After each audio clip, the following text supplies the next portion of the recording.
All new students, gather your preferred weapons, your school uniforms, and wait for the notification to disembark.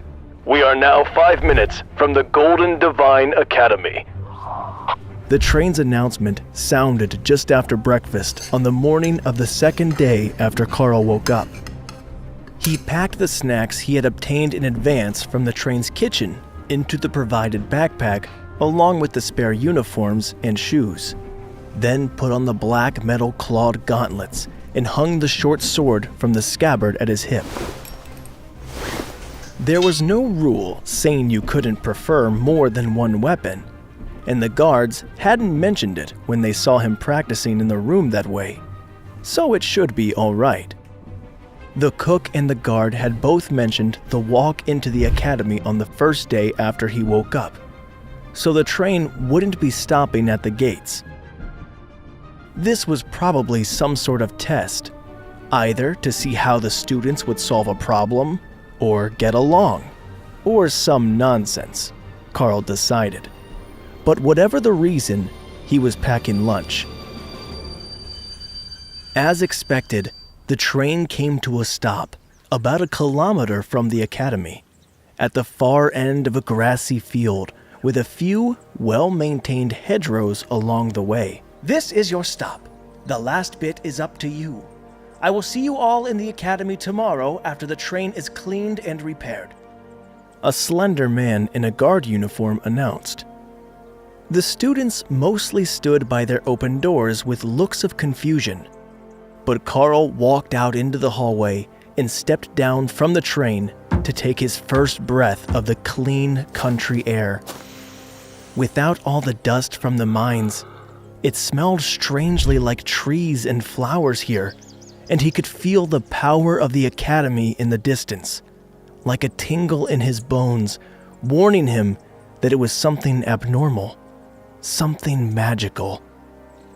The first student out was like a beacon to the others, and slowly the new students started to leave the train, mostly still exhausted from practicing their new skills and a lack of sleep. But the sun was directly overhead in the sky, and sleeping under the scorching morning sun wasn't going to be easy.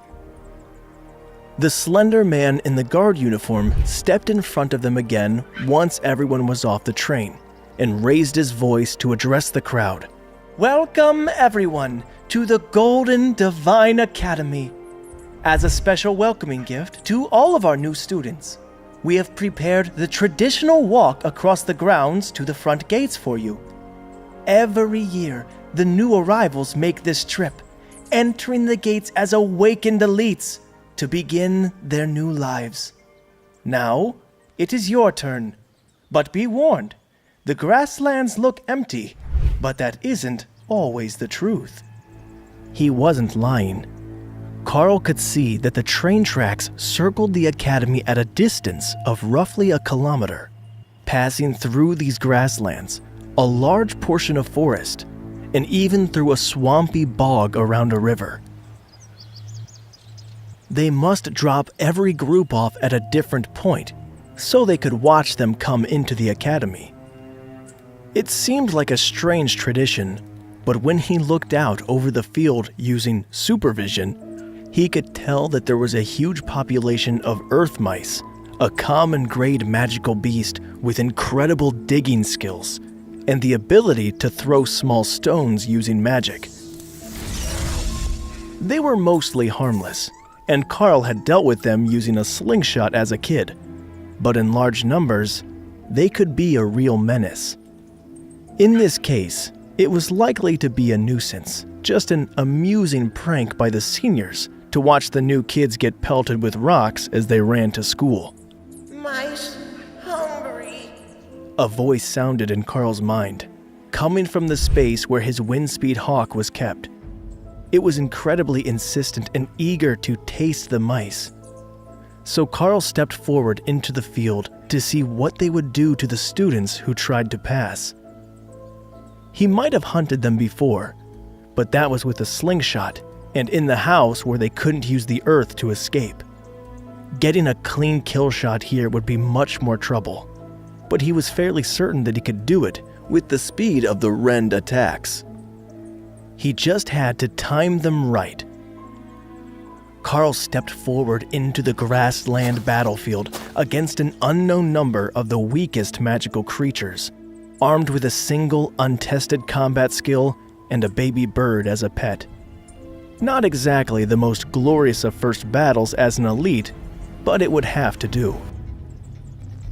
The response to his invasion of their territory was immediate, and the 4-inch-long earth mice began to hurl rocks at Karl, highlighting their position and making the starving hawk in his beast taming space go insane with desire. A flick of his fingers, and 4 sharp red energy arcs flew out into the battlefield, taking out one of the mice before it even knew there was a danger, and then the other hand took a second. Supervision really was a remarkable skill for both eyesight and hand-eye coordination. His second attack hit a mouse as it was attempting to go underground to evade, and then his third reached its target as it tried to run. Karl jogged forward and picked up the bodies, then moved them into the taming space for the hawk to eat before continuing on toward the academy under greatly reduced levels of attack from the earth mice, who had sensed the presence of a predator in their midst and began to target the other students. Only a few brave ones would still throw rocks at Karl from a distance, all of which were easily swatted away with an armored glove he had. That glove is such a cheat code here in the open field. A dark-haired girl with a wand in her hand complained from directly behind his back. You're a mage. A real magic user? Why don't you just blast them if they throw rocks at you? Karl reminded her after seeing the magical casting device. And pass out again in the middle of the field? I'm not sure if you're aware, but magic is hard. I can only cast like 2 or maybe 3 spells before I collapse from exhaustion. The girl complained. That was what had happened to Karl the first day as well. But once he got a bit more used to it, the consumption seemed not to be as bad. Just stay behind me then, and undo your coat so you can hide your head. Earth mice aren't smart, and they won't target your face if they can't see it.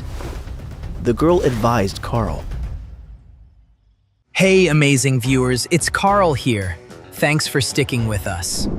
By the time of the release of this video, only 13% of our viewers have joined the party by subscribing, and 87% of you might miss out on our next mind-blowing video. So, what are you waiting for? Hit that subscribe button and join the exclusive club.